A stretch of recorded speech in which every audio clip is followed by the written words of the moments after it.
근데 우리 여기서 보면은 학업 역량이나 공동체 역량이랑 진로 역량이라고 되어 있는데 여기 앞에 봤더니 학업 역량이라는 단어는 똑같이 있는데 여기 자기계발 역량이라고 되어 있어요. 고대랑 경희대가 자기계발 역량이라는 말이 고대에는 있는데 경희대에는 없어요. 그쵸?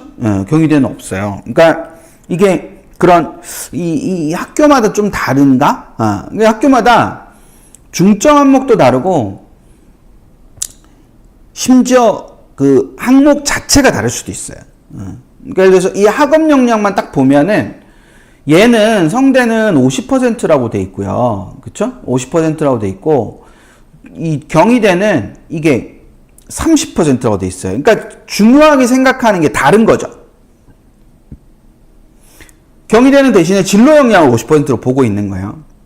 이게 2024이기 때문에 2025는 또 다를 수 있어요. 2025는 또 다를 수 있습니다. 그러니까 수시 모집 요강이 나와 보면 저것이 좀 다르게 존재하는 건데 오늘은 수시 원서를 쓴다 이런 개념이 아니라 학생부 종합전형이라는 게 어떤 의미를 가지고 있는 건지에 대해서 우리가 생각을 먼저 하는 거기 때문에 전년도 수시 모집 요강이 다 있으니까 대학을 예를 들어서 뭐 어떤 건 2025로 표현하고 어떤 건 2024로 표현해가지고 비교를 하면 이게 이상하잖아요. 그러니까 2024로 비교를 하는 거예요. 그리고 그래서 이렇게 중점 항목이 이렇게 다르고 심지어 평가 항목이 다르기도 하다 그랬죠. 제가 아까. 그래서 여기는 개인 역량과 잠재 역량인데 여기는 진로 역량과 공동체 역량이니까 이게 학교마다 다른 거예요. 그래서 성대가 올해 그 입설명회를 하고 난 다음에 입설명회 다녀오신 분들이 고맙게 이제 또 공유를 해주셨잖아요. 몇몇 분이 그 입설명회 갔다 오셔가지고 감사드립니다. 지금 오늘 이 자리를 빌어서 그래서 그 입설명회 다녀오시면서 그런 말씀 하셨단 말이에요. 전공적합성 우리는 성대가 전공적합성을 안 본다고 얘기했어요 라고 말씀하셨단 말이에요. 근데 여기에 이제 전공적합성이라고 여기 적혀있긴 하죠. 적혀있긴 한데 이게 150점 150점씩 해가지고 300점을 만들 거예요 라고 작년에는 얘기를 했던 거고 올해는 이 전공적합성이라는 걸 올해는 쓰지 않을 거예요 라고 얘기를 한 거예요. 나중에 이제 모집 요강이 나오면 뭐 좀 더 정확하게 알 수 있겠죠. 하지만 경희대 같은 경우는 진로 역량 자체가 원래는 50%였다는 거죠. 그러니까 이거는 30%, 성대는 30%고 이 전공적합성이나 활동의 다양성이라는 것이 30%인 거고 이 경희대는 진로 역량이라는 이름을 갖고 있는 게 50%가 되기 때문에 이게 두 개가 좀 다른 거예요.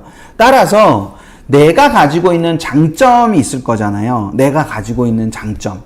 그러니까 자신의 학생부에 장점이 있을 거잖아요. 그 장점을 중심으로 그 장점을 가장 높이 평가해주는 대학을 찾아내야 되는 거예요. 되셨어요? 그러니까 자신의 학생부의 장점이 무엇인지를 검토를 하고 그 학생부의 장점을 가장 잘 봐주는 대학을 중심으로 지원 전략을 나중에는 짜야 되는 거예요.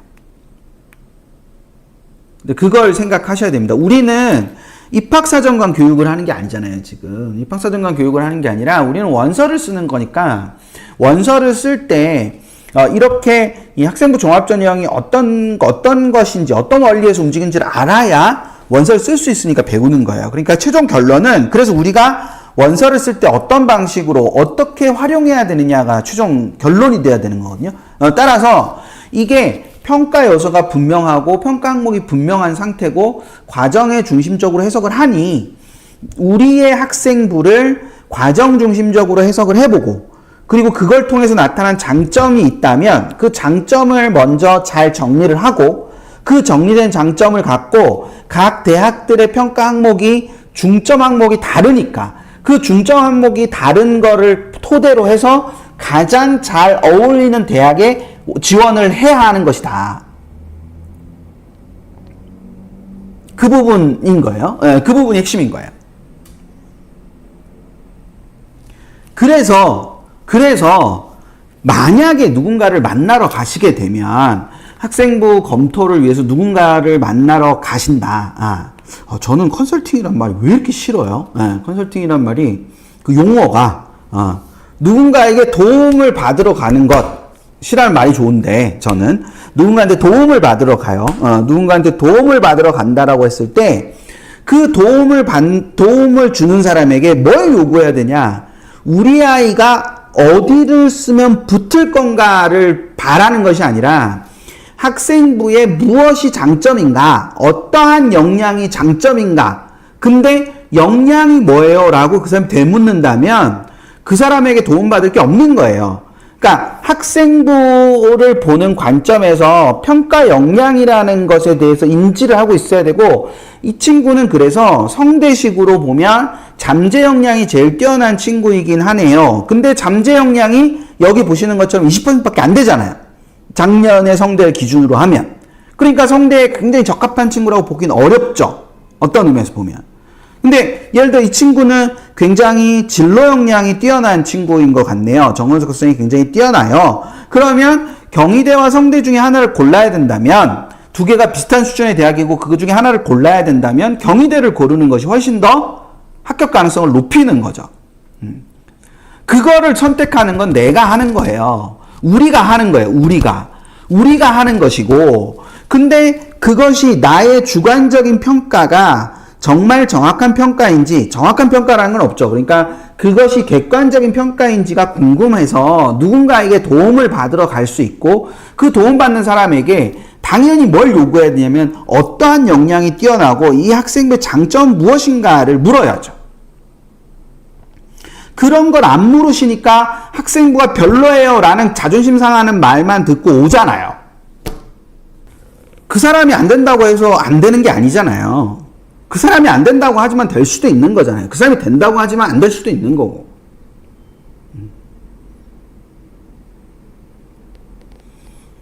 그래서 꼭 누군가의 도움을 안 받아도 돼요.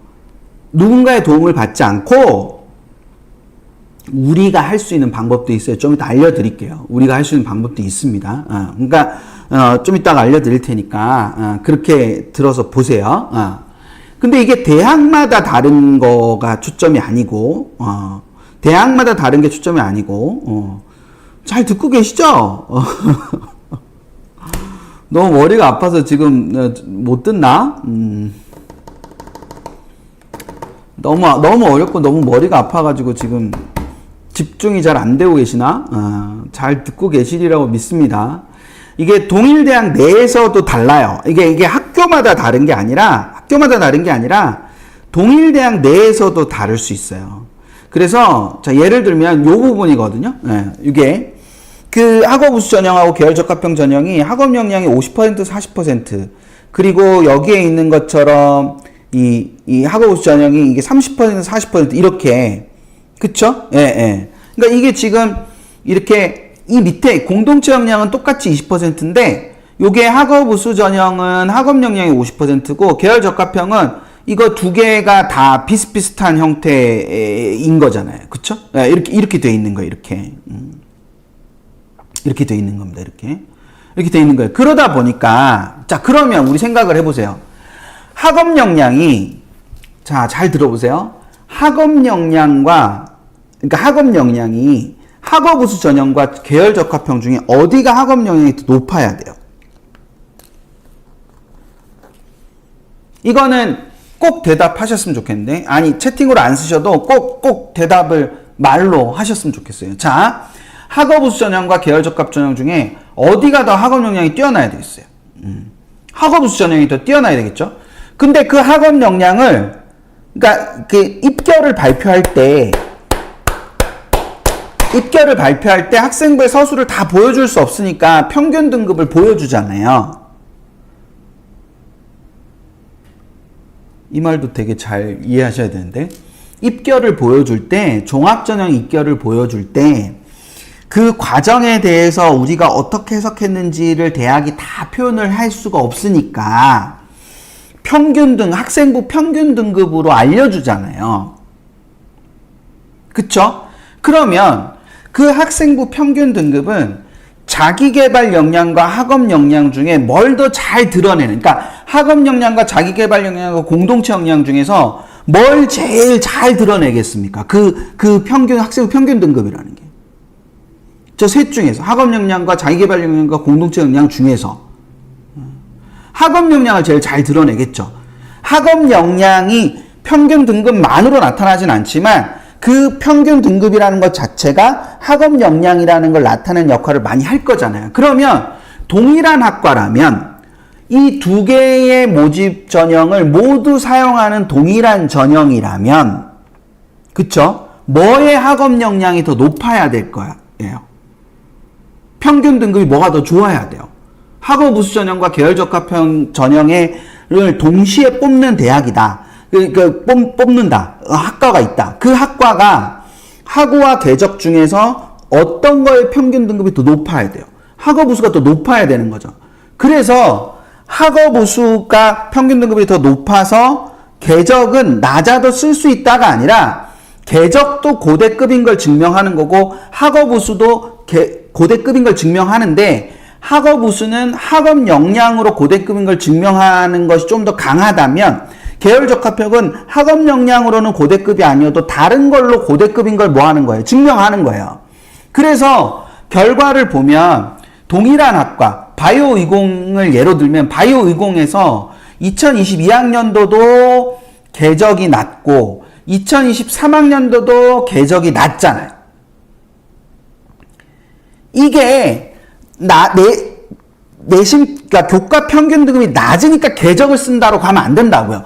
교과 평균 등급이 낮으니까 계적을 쓰는 게 아니라 교과 평균 등급이 낮지만 다른 것들이 우수하기 때문에 계적을 쓰는 거죠. 아, 진짜 피를 토하고 있다. 그러니까 이 결과만 보고 아, 이게 계적이 더 낮으니까, 계열적합이 더 낮으니까, 우리 애는 내신이 낮으니까, 계열적합형을 줄여서 제가 계적이라고 한 거예요. 그러니까 계열적합형이 내신이 낮으니까 무조건 내신을 이렇게 낮으니까 우리는 무조건 계열적합형을 쓸 거야. 이렇게 가는 건 아니라는 거죠. 개나리님 죄송해요. 제가 발음이 안 좋아갖고 계열적합형을 줄여서 계적이라고 했는데 그걸 궤적으로 들리게 발음을 했네요. 죄송합니다. 무슨 말인지 이해되세요? 지금?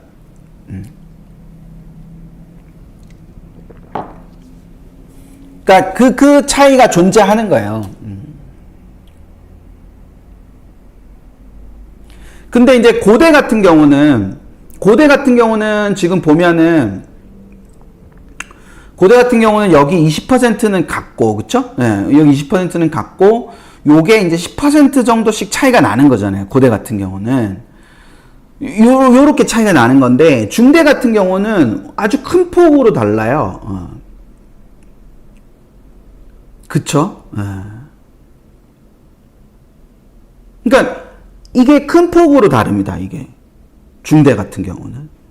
그래서, 내신이 초점인 게 아니라 중심 역량에 따른 지원의 검토가 무엇보다도 중요하고, 그 중심 역량에 따른 지원의 검토를 통해서 평가 요소나 평가 항목에 대한 이해가 필요한 겁니다.